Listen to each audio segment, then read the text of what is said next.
Assalamu alaikum wa rahmatullahi ta'ala wa barakatuhu. Merci à vous, chers téléspectateurs, d'être fidèles à votre émission Santé et Bien-être sur la télévision Al-Bayan. Aujourd'hui, nous nous intéressons à un thème particulier. Il s'agit des corps étrangers dans l'œil. Quand dit-on qu'un corps est étranger dans l'œil, comment agir? Quels sont les premiers gestes à adopter? À quel moment consulter un spécialiste? Autant de questions à soumettre à notre consultant du jour qui est Dr Chérif Osman. Il est médecin urgentiste. Docteur, assalamu alaikum wa rahmatullahi ta'ala wa barakatuh. Wa alaikum salam wa rahmatullahi wa barakatuh. Alors aujourd'hui, nous nous intéressons, comme je disais tantôt, au corps étranger dans l'œil. Alors la première question, elle est toute faite. Qu'en dit-on d'un corps qu'il est étranger dans l'œil? Alors, il faut savoir qu'on utilise beaucoup l'œil lorsqu'on fait nos activités quotidiennes. Bien entendu, quand quelqu'un fait ses travaux manuels et tout ça, l'œil est parfois très proche de ce que nous faisons. Donc, il est possible que l'un de ces éléments externes, ça peut être un métal, ça peut être un insecte, ça peut être un morceau de bois, en tout cas un élément de l'environnement qui va se retrouver dans la région oculaire. Ça peut être dans les deux à la fois, ça peut être dans un seul œil. Donc ça peut être un élément qui est chimique, parce qu'il y a des liquides qui n'ont pas leur place dans l'œil. Ça peut être un élément solide, c'est le cas le plus fréquent. Donc ça, comme je l'ai dit tout à l'heure, un morceau de bois ou un insecte. Dans les deux cas, il s'agit d'un corps étranger qui est dans l'œil. D'accord. Alors, quel que soit ce corps étranger, il y aura bien sûr des gestes particuliers à adopter. Mais avant, nous allons parler des signes. Alors, quand ça se produit, quels sont les signes? Alors déjà, le malade, il va sentir que les yeux vont commencer à démanger. Il y a une démangeaison des yeux, une sensation de corps étranger visiblement. Donc le malade déjà, parfois même à la palpation, avec son doigt, il peut sentir qu'il y a quelque chose qui est entre la paupière et la cornée. Parce que l'œil, la couche externe de l'œil, c'est la cornée. Donc il peut sentir qu'il y a un élément étranger entre la paupière et la cornée. Parfois, il y a un larmoiement réflexe, c'est-à-dire que le corps va réagir en faisant sortir beaucoup de larmes. Il y a une rougeur réflexe aussi, donc c'est une inflammation de l'œil qui est concernée. Et parfois, ça peut même aller à un saignement. Ça peut arriver que le corps étranger soit tellement agressif qu'il ait créé une petite lésion cornéenne qui peut parfois saigner. Alors, vous avez parlé des activités qu'on fait, mais il y a souvent que l'homme lui-même, avec ses cils, ses sourcils, prend un faux cheveu, je vais dire comme ça, dans son œil. On a une impression de grains de sable, ça peut être même de la poussière. Vraiment, c'est de différents ordres et de différents types. Alors, dites-nous, quels sont les degrés de gravité de cela? Alors, c'est une très bonne question parce que toute personne qui a un corps étranger dans l'œil ne doit pas se trouver à l'hôpital. Il y a des corps étrangers qui sont tellement, j'allais dire, banals, que vous avez la possibilité de traiter à la maison, de faire un lavage oculaire et ça passe, c'est vraiment totalement banal. Surtout les femmes à la maison, quand on fait le ménage, on a de la poussière vraiment qui est rentrée dans l'œil, on peut juste faire un lavage oculaire et ça passe très rapidement. Donc on consulte à l'hôpital quand on a un élément de gravité. Donc les éléments de gravité, c'est le fait d'abord que la rougeur oculaire, il se maintient après plusieurs heures, c'est-à-dire que vous avez fait un lavage, vous avez tenté d'extraire, vous n'avez pas pu, la rougeur oculaire se maintient, la douleur à l'intérieur de l'œil se maintient, il faut consulter à l'hôpital. L'œil est un organe qui est très sensible, donc il faut éviter de perdre trop de temps. Si vous avez fait environ 1 ou 2 heures de temps, que vous avez une rougeur qui se maintient, il faut consulter un ophtalmologue pour que le traitement puisse se mettre en place rapidement. Alors, nous allons considérer le cas où nous ne sommes pas encore au stade de rougeur oculaire. Nous avons donc vu ces pratiques-là qui consistent à demander à une tierce personne de souffler dans l'œil parce qu'on a certainement pris quelque chose dans l'œil, où le premier réflexe, c'est de prendre la main pour frotter vigoureusement l'œil. Est-ce que ces pratiques-là sont conseillées? Alors, ces deux pratiques sont vraiment des pratiques à bannir de notre quotidien. Parce que, comme je l'ai dit tout à l'heure, l'œil, c'est un environnement qui n'a pas besoin d'éléments externes. L'œil, il s'humidifie lui seul, il a un liquide qui tapisse l'intérieur de l'œil. Donc, il faut faire très attention à ne pas infecter l'œil avec des choses externes. Donc, déjà, souffler dans l'œil, c'est aussi mettre des bactéries buccales qui peuvent rentrer avec des petits morceaux de salive qui vont rester dans l'œil. Ça peut après créer d'autres pathologies. Donc, ce qu'on demande de faire, c'est le lavage. Le lavage, si vous avez une solution physiologique à la maison, si vous avez de l'eau, tout simplement de l'eau tiède à 15-20 degrés, vous pouvez tout simplement faire un lavage oculaire. Alors, comment concrètement ça se fait? Alors, le lavage oculaire, il y a deux positions à prendre lorsque vous faites un lavage oculaire. Soit vous êtes sur le côté, vous êtes couché sur le côté, soit vous êtes debout, mais la tête baissée. C'est-à-dire que vous êtes debout et vous mettez la tête vers le lieu où vous allez faire le lavage. Dans l'espoir de faire basculer basculer voilà, vers un endroit ou un autre. Voilà. Donc vous allez prendre le liquide et vous allez de façon circulaire avec une coton-tige. Si vous avez un petit coton-tige, vous allez de façon circulaire essayer de nettoyer la cornée. Tout simplement. C'est quoi la cornée? La cornée, c'est la partie qui est visible de l'œil. Si vous voulez, c'est la peau de l'intérieur de l'œil.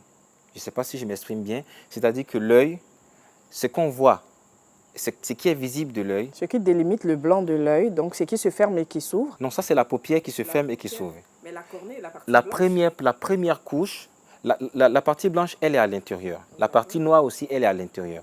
Mais il y a une sorte de petite couche qui englobe toute cette partie noire et cette partie blanche-là. Elle est externe en fait. Voilà, elle est externe. Donc, vous prenez le coton-tige, vous imbibez dans de l'eau physiologique et vous essayez de passer tout simplement pour essayer d'enlever tout doucement le corps étranger. C'est pas dangereux? C'est pas dangereux justement si le corps étranger il est minime, si le corps étranger il n'est pas pointu, il n'est pas interne, il n'a pas piqué complètement la cornée, vous pouvez essayer, s'il est positionné simplement sur la cornée, vous pouvez essayer tout simplement de l'enlever. Donc ensuite, vous pouvez faire un lavage tout simplement, c'est-à-dire que prendre de l'eau et le passer, le frotter sur l'œil, mais avec vraiment, après avoir fait une hygiène des mains. Il faut vraiment se laver bien les mains avec de l'eau potable, bien se laver les mains avec le savon. Ensuite, vous faites le lavage avec les mains, vous frottez dans l'espoir que le petit corps étranger puisse se déplacer et puisse sortir de l'œil. Docteur, nous avons aussi une astuce de mettre de l'eau dans sa paume et puis d'ouvrir l'œil avec des mouvements, voilà, pour essayer de débarrasser sans frotter l'œil. C'est aussi une astuce, en tout cas, tant que les mains elles-mêmes ne touchent pas directement la cornée, toutes les astuces, elles sont faisables. Si vous utilisez de l'eau, si vous utilisez un coton-tige, en tout cas quelque chose de stérile, de propre, que vous utilisez à l'intérieur de l'œil, c'est déjà très bon. Chers téléspectateurs, j'allais dire, merci de suivre Santé et Bien-être qui aujourd'hui s'intéresse au corps étranger dans l'œil et notre consultant est Dr Chérif Osman. Dr Chérif Osman, dans la poursuite de notre entretien, je vais faire allusion à un documentaire auquel j'ai vu voilà, à la télévision sur une chaîne étrangère où il était question de certaines pathologies. Alors un adulte qui développe des céphalées terribles, il fallait donc faire des examens, des scanners et c'est en ce moment-là qu'on découvre dans une partie de la tête un crayon. Vous voyez, le crayon qui sert à faire des dessins, un crayon. Et quand on remonte dans l'enfance de ce dernier, il jouait dans un jardin, le petit garçon.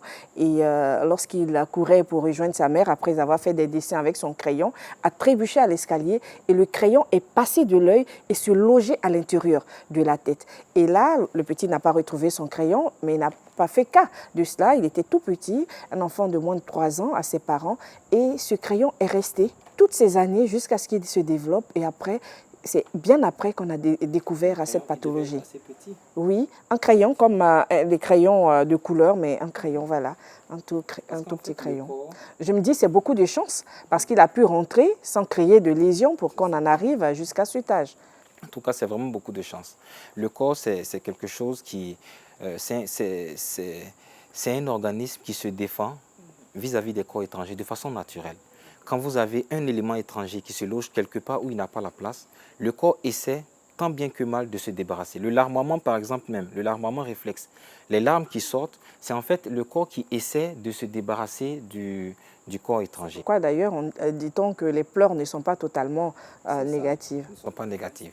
Donc si par exemple vous avez un corps étranger qui est rentré, qui est vraiment dans la peau, qui est rentré complètement dans la peau, le corps d'une façon ou d'une autre va essayer par des mouvements de faire bouger ce corps étranger-là. Mais attention, ça peut être dans deux sens. Ça peut être vers la sortie, mais ça peut être aussi vers l'intérieur.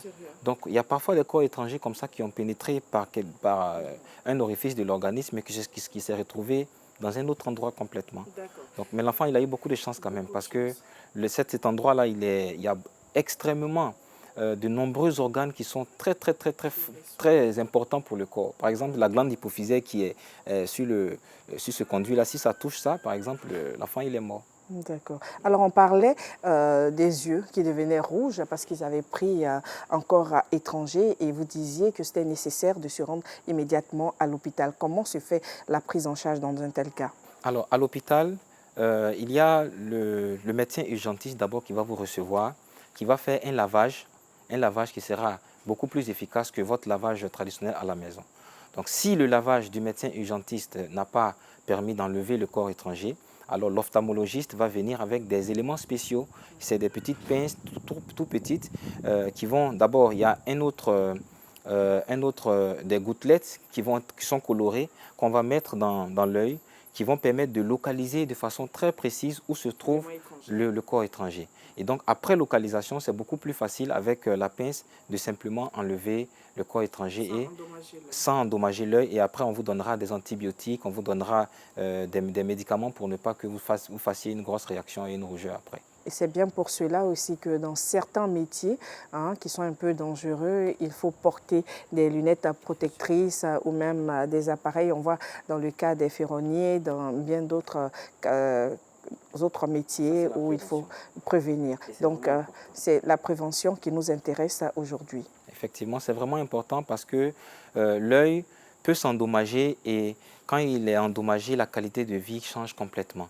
Donc, il faut faire très attention. Surtout les ferronniers, vous voyez qu'ils sont obligés d'être très proches de leur matériel. Ils ont des étincelles qui vraiment sortent à des vitesses très importantes devant eux. Donc, il est très important de protéger les yeux. Même ceux qui font la piscine, il est important parce que dans la piscine, il n'y a pas que de l'eau. Il y a aussi, voilà, il y a d'autres produits qui n'ont pas qui sont pas forcément innocents pour l'œil humain. Donc il faut faire attention à chaque fois que nous sommes dans un environnement où nos yeux sont exposés, il faut les protéger. D'accord. En tout cas, docteur Cherif Ousmane, merci pour tous ces conseils.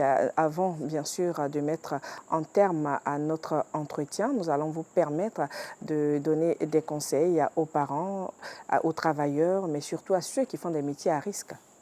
Alors déjà, aux personnes qui sont à la maison, qui ont très souvent des petits... Même dans la cuisine, docteur, le piment, ne serait-ce même que couper le piment, on peut prendre un jet de jus de piment dans les yeux. C'est quand même assez fréquent, nous, aux urgences. Avec le piment, il faut laver avec de l'eau, ça passe, rincer, ça passe. C'est s'il y a un élément étranger, parce qu'en fait, le piment, il y a la capsaïcine qui est dans le piment qui brûle. Pas forcément avec contact direct. C'est-à-dire que même si vous approchez du piment de vos yeux, ça va faire une petite brûlure. Ça, ce n'est pas un corps étranger, il n'y a pas forcément nécessité de chercher à enlever quelque chose qui serait rentré. Mais lorsqu'il y a un élément étranger qui rentre dans l'œil, de particules en fait, voilà, qui rentre dans l'œil, il faut faire un lavage.